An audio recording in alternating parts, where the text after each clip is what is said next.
Selamat pagi para netizen dimanapun kita berada, salam inspirasi bagi kita semua. Beredar kabar bahwa Prabowo akan ganti menteri yang minta anggaran 20 triliun dan memanfaatkan kop kementerian. Benar nggak seperti itu? Artinya banyak analisis yang mengatakan bahwa sebentar lagi ya sosok seorang Prabowo akan menggantikan menteri-menteri yang tidak begitu produktif, yang hanya memegang anggaran itu. Benar nggak seperti itu? Nah, kita lihat dari ketegasan sosok seorang Prabowo dan Mayor Teddy, nampaknya benar begitu kan ya, bahwa bukan tidak mungkin menteri-menteri yang sudah diingatkan oleh sosok seorang Prabowo ya bisa saja akan didepak di situ, akan diganti, akan direshuffle di situ untuk menunjukkan bahwa ketegasan dari sosok seorang Prabowo. Belum apa-apa, belum bekerja apa-apa saja sudah minta anggaran 20 triliun. Ini kan lucu begitu kan. Sehingga orang-orang sampai hari ini menganggap bahwa kelakuan-kelakuan mereka ya gimana begitu kan ya. Ini sudah mencoreng nama sosok ketegasan dari sosok seorang Jokowi. Jadi saya kira sampai hari ini banyak orang berpikir ya dan bahkan melihat bahwa siapa sosok itu. Banyak yang menduga bahwa apa yang kemudian dilakukan oleh Natalius ini begitu kan, nampaknya masalah soal HAM. Ya, saya kira harus beranilah ya membuat program-program yang kemudian yang mengenai soal HAM, bukan untuk membangun universitas yang sekelas dunia, setara dunia kabarnya begitu kan.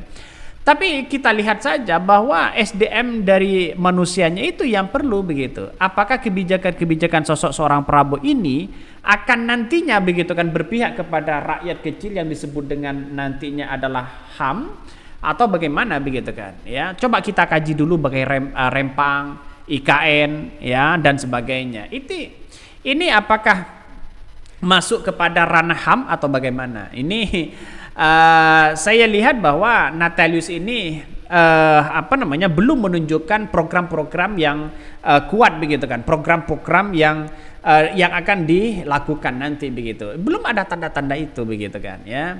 Jadi sudah jelas mengatakan bahwa anggaran 64 miliar yang ada di Kementerian HAM ya itu tidak akan bisa mengatasi masalah soal HAM. Nah, ini sudah disampaikan oleh Natalius sendiri begitu kan. Anggarannya kurang. Masa iya? Kenapa tidak menjadi efisien begitu? Karena ini pekerjaannya apa dari Kementerian HAM itu? Ya kan hanya kan melindungi hak asasi manusia dalam artian bahwa kebebasan berpendapat dalam demokrasi hari ini ya harus disertakan pada yang namanya HAM ya. Mungkin secara tidak langsung sosialisasi atau bagaimana ya. Tapi kan secara konkret apa yang mau kita lakukan ya dari Kementerian HAM ini. Saya kira ini perlu ya bahwa membangun SDM yang kemudian baik di situ, saya kira ini perlu ya. Tidak butuh anggaran sebenarnya. Jadi banyak sekali orang-orang yang menganggap bahwa butuh anggaran ini, butuh anggaran itu ya. Jadi ya, apalagi si Yandri begitu kan ya, yang sudah jelas-jelas di situ bahwa menggunakan kop ya kementerian itu salah besar ya. Kenapa? Karena di situ ada calon istrinya menjadi calon wakil bupati. Nah, orang-orang akan melihat bahwa tanda-tanda yang akan di-reshuffle nanti ya orang-orang itu. Kabarnya begitu kan ya, kabarnya. Ini hanya sebagai pengamat saja, tapi kita lihat saja komentar-komentar dari netizen, banyak sekali pro dan kontra. Ini beredar kabar Prabowo akan ganti menteri yang minta anggaran 20 triliun dan memanfaatkan kop kementerian. Siapa mereka? Hanya omon-omon. Ya, rakyat jangan mudah percaya dengan isu omon-omon. Betul begitu kan? Artinya kita tahu bahwa sosok seorang Prabowo ini yang dianggap tegas itu apakah bisa nantinya ya reshuffle besar-besaran, apakah bisa? Ya saya kira atau bisa atau tidaknya begitu tergantung dari ketegasan sosok seorang Prabowo.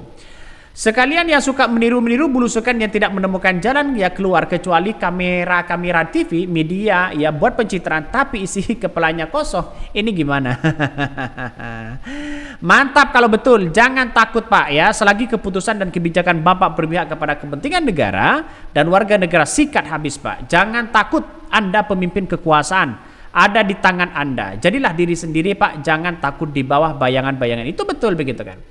Artinya apa? Artinya bayangan-bayangan Jokowi, bayangan-bayangan siapapun jangan takut itu. Pak Prabowo itu tegas. Mayor Teddy saja berani ya menegur menteri-menteri mereka ya karena sebagai sekretaris kabinet. Artinya apa? Artinya bahwa kerja dulu dong ya. Bahkan Pak Prabowo mengatakan ya berterima kasihlah kepada rakyat Indonesia, harus berjuang dengan rakyat, kata seorang Prabowo. Jadi artinya apa? Artinya kalau minta terkesan anggaran ini 20 triliun, ya saya kira membangun apa begitu kan? Masa membangun HAM ya, kesadaran HAM dan semuanya di situ masa harus membutuhkan 20 triliun? Saya kira tidak masuk akal bagi kami begitu. Buat apa? Kalau mau buat universitas apa? Universitas HAM. Saya kira daripada membuat universitas, mending menurut saya pribadi ya Kementerian HAM ini bekerja dengan jurusan-jurusan ilmu politik yang ada di Indonesia saat ini, yang ada di kampus-kampus itu.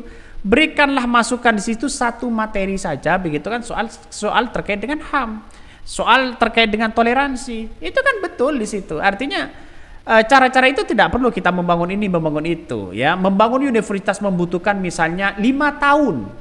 Ya, 5 tahun sudah selesai mereka menjabat. Itu pun kalau tidak diganti. ganti menteri, ganti kebijakan baru. Ini kan lucu begitu kan. Artinya secara tidak langsung ya buat apa begitu kan. Coba kita baca lagi ya, ini beritanya, ini cukup menarik. Nih beritanya, beredar kabar Prabowo akan ganti menteri yang minta anggaran 20 triliun dan memaafkan kop kementerian. Coba kita baca. Saat ini beredar kabar Presiden Prabowo Subianto akan mengganti ya, menteri minta anggaran 20 triliun dan memanfaatkan kop surat kementerian untuk kepentingan pribadi. Pak Prabowo sudah tahu beberapa menteri yang bikin gaduh ini yang tidak disukai Prabowo. Kabarnya 6 bulan menteri yang minta anggaran 20 triliun, menteri yang memaafkan kop surat untuk kepentingan pribadi akan diganti. Ya, kata sumber di kalangan internal Gerindra yang tidak mau disebut namanya. Wah, keren ini ya. Menurut sumber itu, Presiden Prabowo selalu berpesan kepada ya para menteri tidak membuat kegaduhan. Pesan beliau agar menteri bekerja untuk rakyat. Kata sumber itu, para menteri yang sudah mendapatkan ya red di Akmil menggelang untuk bersatu dalam pemerintahan Prabowo, Pak Prabowo selalu menekankan persatuan di Kabinet Merah Putih.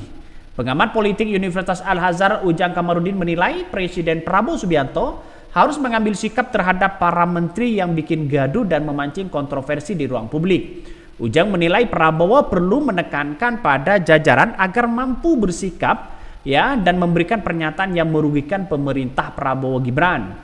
Bahkan ia menilai Prabowo juga harus mengevaluasi menteri setiap melakukan hal yang menimbulkan polemik. Selain itu, menteri yang membuat gaduh juga harus mengevaluasi diri dan lebih berhati-hati dalam bekerja. Betul, ini saya setuju sekali dengan pendapat Prabowo begitu kan ya. Siapapun yang tidak bisa bekerja, siapa yang membuat gaduh, sikat mereka. Ngapain kita memelihara para menteri-menteri yang kemudian tidak bisa bekerja begitu kan? Makanya tidak ada yang politisasi sekarang ini. Menteri-menteri juga ketar-ketir begitu kan. Orang-orang yang tidak punya gagasan yang bisa saja didepak oleh seorang Prabowo. Itulah ketegasan sosok seorang Prabowo. Kenapa Pak Prabowo ini tidak dari dulu sih menjadi seorang presiden 2014, 2019 begitu kan? Biar di 2024 kita menerima asik, tentram. Wah, inilah kemajuan bangsa kita, inilah kemajuan rakyat Indonesia, inilah kemajuan Indonesia ke depan. Ini kan sebenarnya kenapa tadi dulu? Ya karena memang Pak Prabowo sudah difitnah begitu kan dari pendukung-pendukung dari seorang Jokowi 2014-2019 ya, difitnah terus di situ, pada akhirnya ya kalah begitu kan. Tapi tidak pernah patah semangat ya, sosok Prabowo sekarang terpilih menjadi seorang presiden. Mungkin itu yang kami sampaikan ya. Tonton terus channel Hodari Podcast Rakyat ini, jangan lupa di subscribe.